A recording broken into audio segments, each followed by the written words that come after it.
Nah, kalau kami sudah pergi ke sana ya. Oh, sudah, Tanggal Pak, ya? 17 kita ada ke sana lagi. Ikut aja sama kita. Nah, makanya ikut Jangan aja banyak ya. Jadi ngomeng, daripada jangan hoax, banyak ngomeng.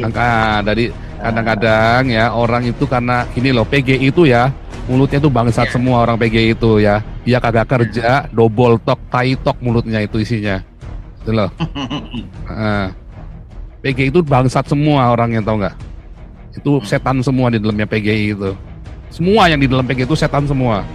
Nggak ada kerjanya, nggak pernah memberitakan Injil, diakonia juga kagak, bacot doang itu orang PGI itu. Ya, Saya nggak terima bohong kasih, Pak, ya, infonya. karena Ya. saya pengalaman, saya memberitakan Injil di jalan tiap hari, tiap minggu saya dipanggil sama PKGS dimarahin. Nah itu PKGS ini pendeta, ini pendeta double talk gitu loh.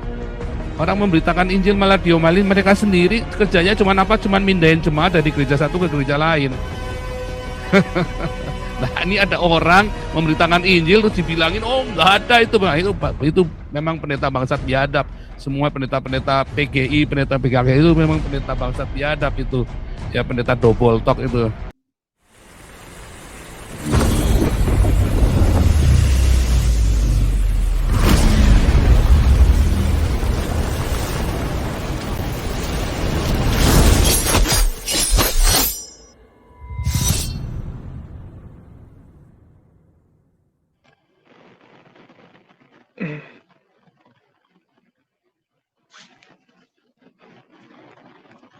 Assalamualaikum warahmatullahi wabarakatuh. Berjumpa lagi dengan saya, Dr. Akal ya, di channel kesayangan kita, Hidayah Mualaf Channel. Channel yang mengedukasi dan menghibur. Channel di mana Oten yang datang untuk belajar akan pulang membawa ilmu, sedangkan Oten yang datang kejang-kejang akan makan tak sedap, tidur pun tak bisa sleeping ya. Dan di kesempatan kali ini kita akan membahas tentang Paul Jang yang ngamuk-ngamuk luar biasa ya. Tiba-tiba seperti biasa si Paul Jang ngamuk dan maki-maki. Tapi kali ini agak luar biasa karena yang dimakinya adalah PGI ya. Jadi yang dimakinya kali ini agak berbeda. Kalau biasanya yang dimaki tentu saja umat Islam ya. Umat Islam dimaki-maki. Terus pemerintah gitu kan. Selama ini kan yang dimaki-maki itu saja. Ya pemerintah Indonesia, umat-umat Muslim, ya. Terus paling adalah pendeta-pendeta lain.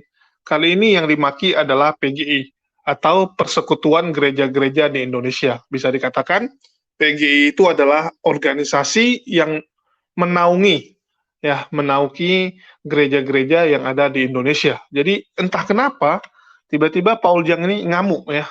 Jadi Paul Jang ini memaki-maki PGI dengan mengatakan PGI itu setan, ya PGI itu bangsat, PGI itu tai semua gitu ya. Dia bilang semua orang di dalam PGI itu nggak ada kerjanya, ya nggak ada diakonia, nggak ada pelayanan, nggak memberitakan Injil gitu kan.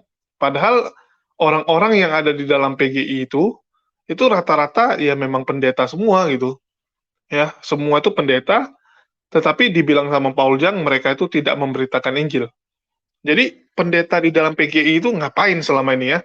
Bukankah mereka juga punya gereja tempat mereka melayani? Ya, PGI itu kan cuman perkumpulannya, tetapi mereka juga punya gereja masing-masing. Mereka juga mengembalakan domba di gereja mereka masing-masing. Tapi tiba-tiba dimaki-maki kalau mereka tuh cuman bisa mindahin orang dari satu kolam ke kolam yang lain. Ya, jadi memang oten-oten di Indonesia sebenarnya seperti itu. Mereka itu nggak bisa memurtadkan orang. Kalaupun ada yang murtad, ya itu murni karena umat Muslim ya. Kalau yang umat Muslim itu karena kebodohannya, karena kelaparannya, karena mungkin juga dirudal. Ya biasanya karena hal-hal tersebut. Terus kalau yang dari agama lain, ya sama gitu kan. Biasanya gara-gara indomisasi, gara-gara halusinasi gitu. Jadi si Paul Jang ini mengatakan PGI ini nggak ada kontribusinya bagi kekristenan, ya dianggap sebagai organisasi yang kerjanya cuma nyari duit, cuma tahu santai-santai, tidak ada pelayanan, ya tidak ada kontribusi bagi kekristenan. Sebenarnya seberapa ngamuknya si Paul Jang ini dengan PGI? Tapi saya bisa katakan ini hanya dendam pribadi ya.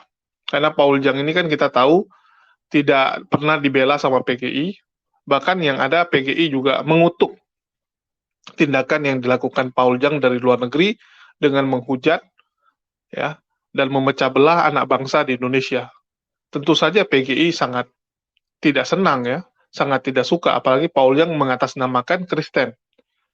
PGI merasa sebagai organisasi tempat bernaung gereja-gereja yang ada di Indonesia, mereka lah yang berhak mewakili kekristenan, bukan Paul Young yang ngaku-ngaku sebagai pendeta tapi nggak jelas, ya, yang kerjanya cuma maki-maki, bahkan mengaku sebagai nabi kekristenan ya. Ini kan membuat PGI tentu saja berang ya, apalagi sejak kasus Paul Young ini viral, Paul Young tentu saja dihajar habis-habisan juga oleh PGI. Sehingga ini Paul Young maki-maki mereka balik ya, saat ada kesempatan, saat ada pembicara ya, atau narasumber di dalam ruangan dia yang menyinggung PGI, ya tentu saja Paul Young akan mengambil kesempatan itu untuk memaki-maki PGI. Bagaimana jalannya makian yang dibuat oleh Paul Young terhadap PGI, teman-teman bisa saksikan cuplikan video berikut ini. Kita sudah ke sana, ini turun semua ke sana. Pak Jenderal Tobing sudah di sana juga. Kita sudah tengok, kita sudah cek sendiri tempatnya. Kayak tadi ya, ada satu desa Kristen. Tadi kan saya sudah cek, ada satu desa Kristen, ada yang dua tadi desa bukan Kristen.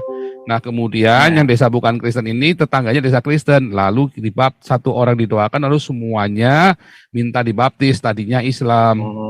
Itu yang benar begitu. Nah kalau kata PGI itu nggak bisa diomongin. Kalau PGI itu ngomong dari double talk dari dulu, dari zaman saya masih SMA sampai hari ini, namanya PGI, BKGS ini double talk, pokoknya. Itu PDT, pendeta double talk, gitu loh. Oke. Serius, saya nggak bohong ya. Karena saya pengalaman, saya memberitakan Injil di jalan tiap hari, tiap minggu saya dipanggil sama BKGS dimarahin. Nah itu BKGS ini pendeta double talk itu loh. Orang memberitakan Injil malah diomelin, mereka sendiri kerjanya cuman mindahin jemaat dari gereja satu ke gereja lain. Nah ini ada orang memberitakan Injil terus dibilangin, oh nggak ada itu bang, itu memang pendeta bangsat biadab. Semua pendeta PGI, pendeta BKGS itu memang pendeta bangsat biadab itu, ya pendeta double talk itu. Karena nggak ada kerjanya, ada orang kerja. Gitu loh. Kita udah turun ke lapang, kita cek di sana. Nah, kalau yang mau ngecek turun bareng-bareng. Ya dan tadi ya lihat ya, medannya tadi kan harus jalan, nggak bisa pakai mobil kan. Tanggal 17 boleh ikut sama saya. Saya tanggal 14 ada ke Surabaya. Nanti setelah itu tanggal 17 kami ke Malang lagi. Boleh ikut ya teman-teman. Kemudian satu lagi, sebaiknya Pak Alex dibagi juga Pak, waktu saat Pak Tobing tadi lagi sekapur sirih Pak, di perkumpulan lagi. Silakan Pak Alex.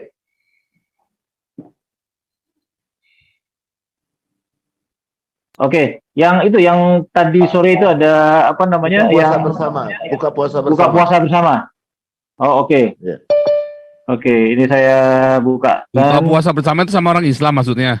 Iyalah Pak, masa orang Kristen yang buka puasa. Nah, ini kan supaya jelas, ini PGI-nya supaya jelas kan. Ya. Cuman kita bingung kapan tutupnya, tahu-tahu dibukanya kita diajak. Ya, ini mulai. Ya. Suaranya keluar? Kurang suaranya Pak. Kurang keras. Oke, sebentar. Saya harus... ini Pak Tobing khotbah di masjid ini. Sebentar, saya ulang lagi. Pak Tobing khotbah di masjid itu.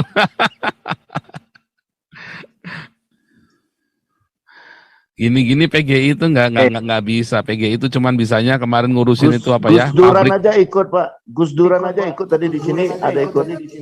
Gus Durian. Apa yang salah dengan saya? Yang begini. Silakan beribadah. Mau sembahyang 100 kali kek, mau sembahyang cara sembahyangnya berbeda kek, silakan. Nanti ketika kita fanatik beragama, apa yang terjadi? Itu tadi intoleransi. Akibatnya apa? Kita bunuh-bunuhan.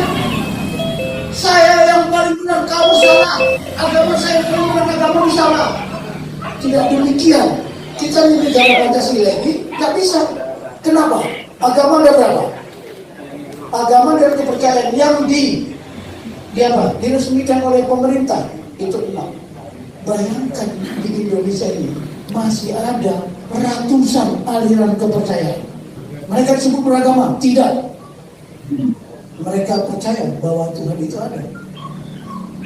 Negara kita bukan negara agama, tapi negara yang umatnya beragama dan bertuhan. Jadi pesan saya di sini, ya kalau tadi kesan saya itu luar biasa, sekarang pesan saya, karena ini pesan sangat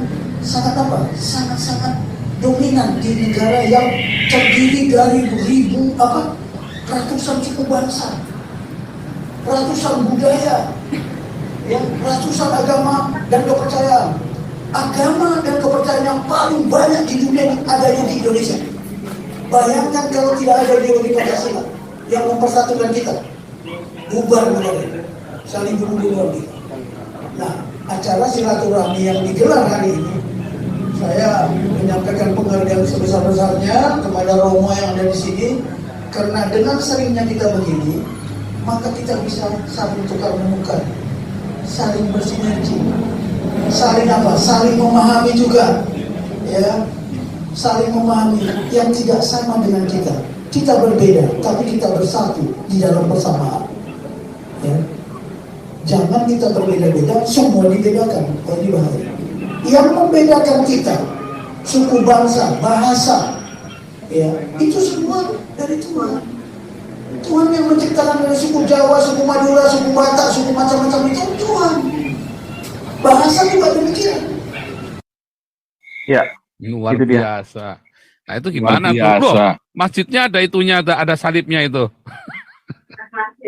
Bukan itu rumah doa Katolik tuh. Gedung Tapi buat Serbaguna Katolik, Pak. buat buka puasa itu. Iya, nggak haram Iya. Pak, masuknya ke nggak haram Pak. Kita disuguhin sotomi Pak. Wah. Iya, jadi itu biasa ya. Saya kan dulu kan sering ke Malang ya waktu saya masih kerja di perusahaan itu yang pertanian itu. Saya dulu sering ke Malang. Ya, saya tahu di sana komposisi desanya. Yaitu Malang itu hampir sama dengan kayak Muntilan gitu ya, hampir sama lah kira-kira ya.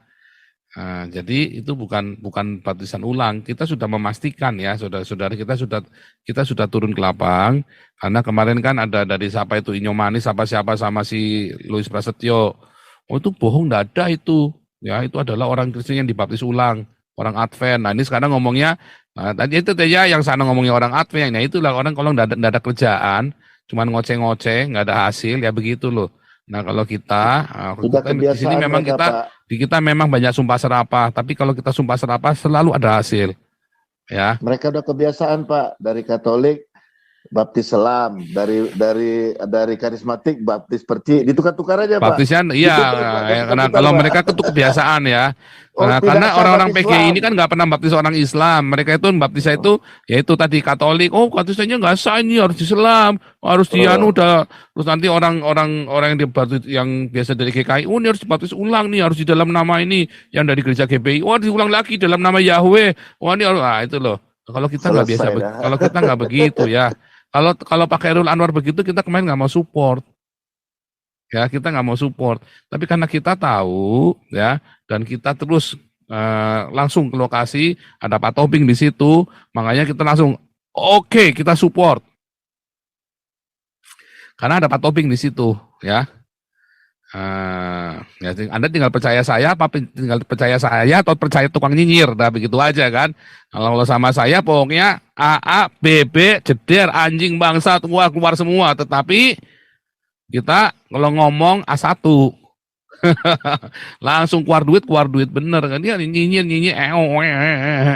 duit serupiah nggak keluar. Ya kan? Duit serupiah nggak keluar. Ya kan, nah kalau kita semua yang di sini malah nombok tadi ya, Pak Puten nombok, Pak Alex nombok, Pak Santi Amar pergi nombok, ya kan. Kemarin. Ya, teman-teman sudah lihat ya, banyak hal yang dikomplain oleh Paul Jang, selain PGI, tentu saja yang lain-lain juga ikut ya. Salah satunya adalah masalah ada satu tempat kekristenan ya, gereja, ini tempat doa mereka yang digunakan sebagai tempat buka puasa bareng. Ya, jadi dianggap sama Paul Jang nggak cocok, ini nggak boleh. Ya, tempat kekristenan tuh nggak boleh dipakai oleh umat Muslim. Paul Jang merasa sebagai nabi dia melarang hal tersebut karena dia menganggap umat Muslim itu adalah musuh. Islam itu adalah musuh kekristenan. Kita sebagai Kristen nggak boleh memberikan tempat kita untuk buka puasa bareng. Bahkan kalau bisa janganlah dibagi makanan atau janganlah ada kegiatan-kegiatan yang membantu umat Muslim gitu kan. Itu bagi Paul Jang, karena bagi Paul Jang itu kalau bisa ya Muslim tuh dihilangkan, diserang gitu kan, ditenggelamkan. Ya, impian Paul Jang kan seperti itu. Kalau bisa Muslim itu dihilangkan dari Indonesia bahkan muka bumi ini. Itulah yang selalu diperjuangkan dan diusahakan oleh Nabi kekristenan ini ya. Bagaimana tendensi kebencian dia kepada Islam, bagaimana dia pengen sekali Islam itu tidak ada lagi di Indonesia sehingga nanti dia bisa pulang dan mengunjungi makam mamanya ya. Karena dari mamanya meninggal sampai sekarang sama sekali Paul Jang tidak pernah melihat kuburan mamanya. Jadi mungkin dia juga pengen gitu kan bisa datang ke sana, tetapi ya harus Indonesia nih nggak ada lagi Islamnya, harus bubar baru dia bisa pulang. Ya, terus di sini dia juga komplain dengan mengatakan Louis Prasetyo dan Inyo Manis itu nggak ngerti apa-apa. Ya, Inyo Manis dan Louis Prasetyo itu membuat fitnah kepada dirinya masalah 3 desa yang dibaptis. Padahal ya data-data di lapangan jelas bahwa 3 desa itu memang pindah dari Kristen yang sebelumnya jadi Kristen yang dibaptis dengan selam ya, dengan dicelup ke dalam air. Kalau sebelumnya cuma dipercik. Itu kekristenan Jawa. Itu memang gereja Kristen Jawa yang hanya pindah kolam. Ya, jadi Louis Prasetyo dan Inyo Manis juga karena lokasinya ya mereka itu sering di daerah Malang, mereka tahu desa tersebut, mereka tahu desa itu memang desa Kristen Jawa, sehingga mereka ungkapkan. Ya, ini ada bagusnya juga si Inyo Manis sama si Louis Prasetyo ya. Jadi Inyo Manis, Gracia Pelo itu langsung ke the point mengatakan, karena itu kan daerah dia itu Malang, daerah sana. Jadi dia katakan itu nggak benar yang dilakukan oleh Paul Jang itu ya, lewat pendeta Khairul Anwar ya, itu penipuan. Khairul Anwar itu penipuan, padahal dia tahu bahwa yang mereka lakukan di sana itu nggak benar. Pemberitaan yang dibuat oleh Paul Jang itu nggak benar, itu bukan orang dari Muslim yang menjadi oten, enggak. Bahkan kita juga punya ya data-datanya, ya kita punya data-datanya, cuman saya ingin dilengkapi dengan interview kepada orang-orang tersebut atau minimal warga daerah sekitar. Ya, jadi jelas itu penipuan semua yang dibuat sama Paul Jang, dan Paul Jang marah sekali. Karena penipuan dia kenapa dibongkar oleh sesama Kristen. Dia merasa, kalau umat Muslim yang nyerang dia masih bisa alasan ini itulah.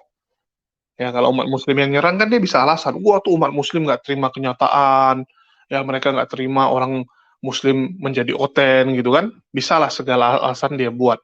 Tetapi kalau yang nyerang dia itu dari kekristenan sendiri, yang bongkar dia dari kekristenan sendiri, dia agak bingung gitu kan, dia agak susah karena takutnya nanti pendukung-pendukung dia juga pecah. Ya, dia sebisa mungkin menjaga pendukung-pendukung dia, bahkan kalau bisa menarik pendukung-pendukung dari oten-oten yang lain. Ya, kita tahu bagaimana dulu pendukung Rudi Yohanes sepertiga ya, dibilang Rudi ada kurang lebih sepertiga donatur dan pendukung dia yang pindah haluan menjadi pendukung Paul Jang. Pindah haluan. Tetapi sebagian sudah kembali, dia bilang ya, ibaratnya dombanya dicuri, dombanya pindah kandang, dari kandangnya Rudi, sekarang jadi kandangnya Paul Jang, terus berhasil kembali ya dombanya ya.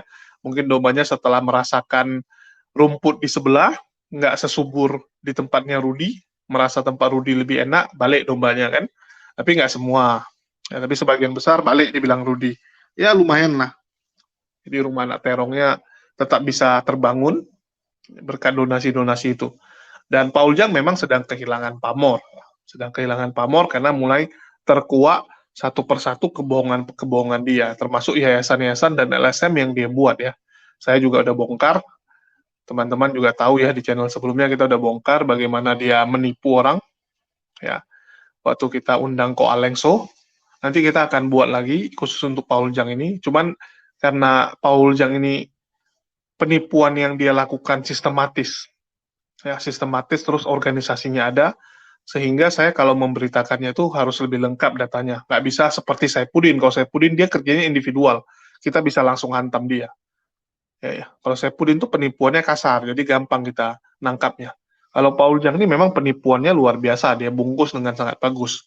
Sehingga harus satu-satu kita jelasin agar para penonton ya bisa ngerti, bisa nangkap. Karena kalau semua sekaligus nanti penonton yang pusing.